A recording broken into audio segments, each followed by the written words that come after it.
Muzzy here, and I have another commentary today. The music in the background will be in the description because I don't know what it is at the moment. The gameplay should be 75 and 3 Black Ops 2 domination gameplay. It's probably one of the best gameplays I got so far. The kill streaks just do pretty much everything for me.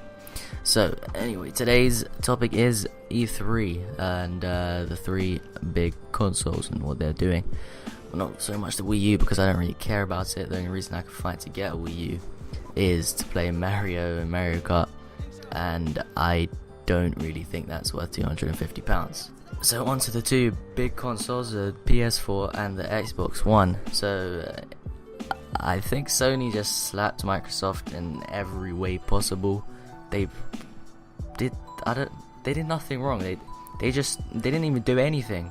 They just let Microsoft make a fool of themselves, and then just kept everything the same as it was in the PS3. The only downside about this conference that I found so far is that the exclusives for either console, none of them are really, they're not, like, there's nothing special in exclusive. Like Titanfall is not an exclusive, it's on the PC. Minecraft's not an exclusive, it's on the PC. All the games in like the Order 1886 probably one of the only exclusives, and Sunset Overdrive. So I think both consoles have an exclusive in their favor. Forza and Drive Club, it's a racing game. It's just a racing game. You get in a car and drive.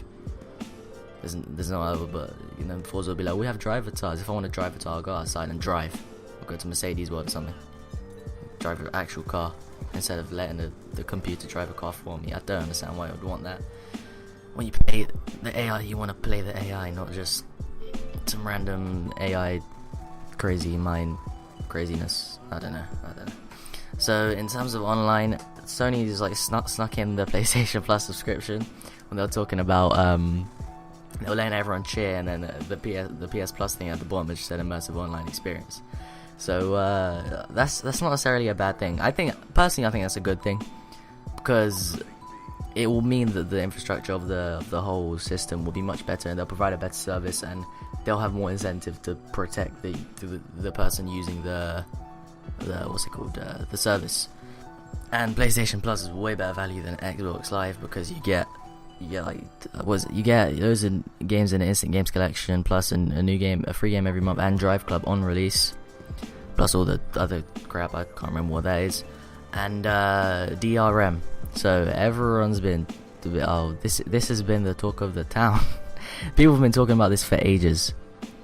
So with the Xbox One, if you don't know already, I don't know why you don't know already, but if you don't know already, you have to check in every 24 hours.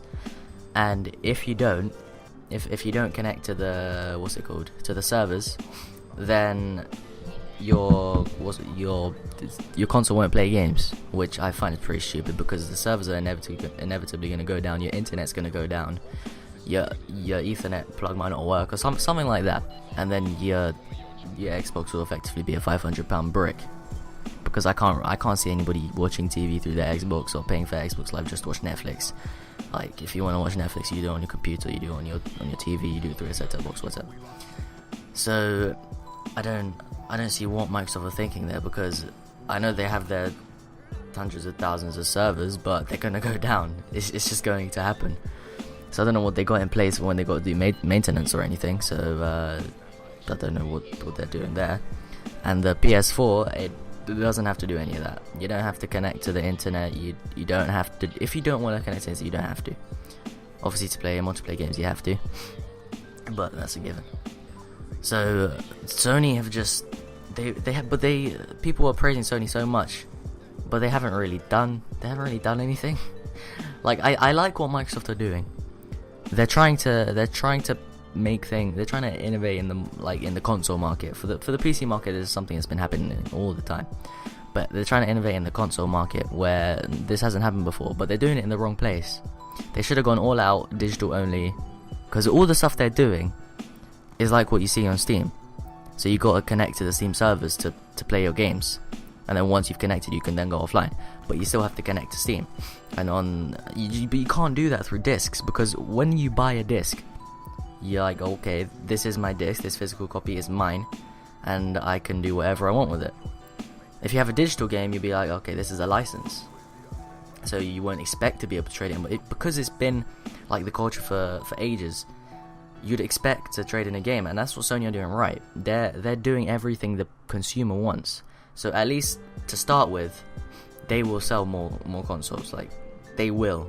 And if I'm wrong, then I don't know, I'll eat my head or whatever. But I'm not wrong. I won't be wrong. unless Sony pull out some massive flop thing, the CEO says something stupid about idiots. I don't know. Yeah. So the PS4 will sell better at first because the exclusives on either console, none of them are very good. Halo 5 is, I don't think I've ever played Halo before. Halo 5 is basically Halo 4. Halo 4 is basically Halo Reach. Just more COD-like. Halo is Halo. Forza is Forza. There's nothing new there.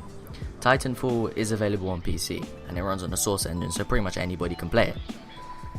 So Microsoft don't have much of a selling point for their for their console, and Sony do, because everyone knows what they can do with it. Everyone knows that they can trade their games, and everyone knows that they can trade their games. They can share their games with their friends, which is also a pretty big thing for core gamers. For the casual gamer, I'm not too sure. They'll probably just go for the cheaper one, and Sony have that in their favor as well.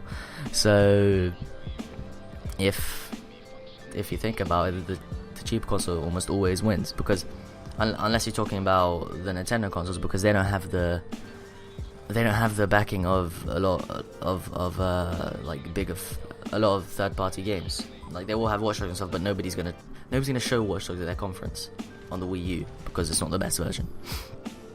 So like, discounting Nintendo, the cheaper out of these two consoles will almost always sell better.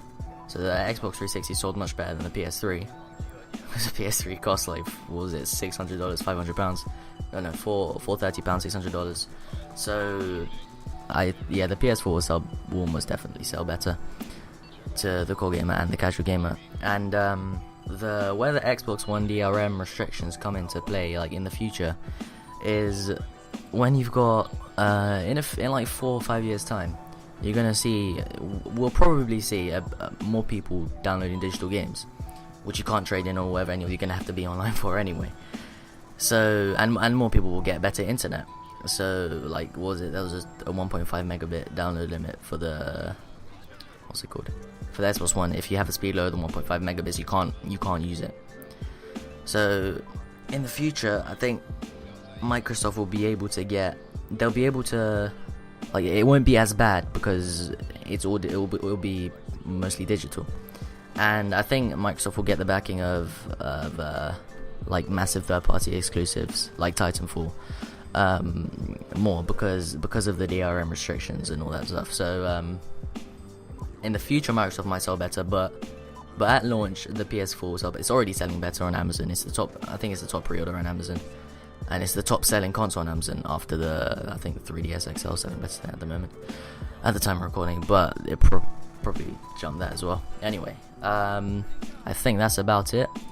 If you want me to cover anything else from E3, then just leave a comment.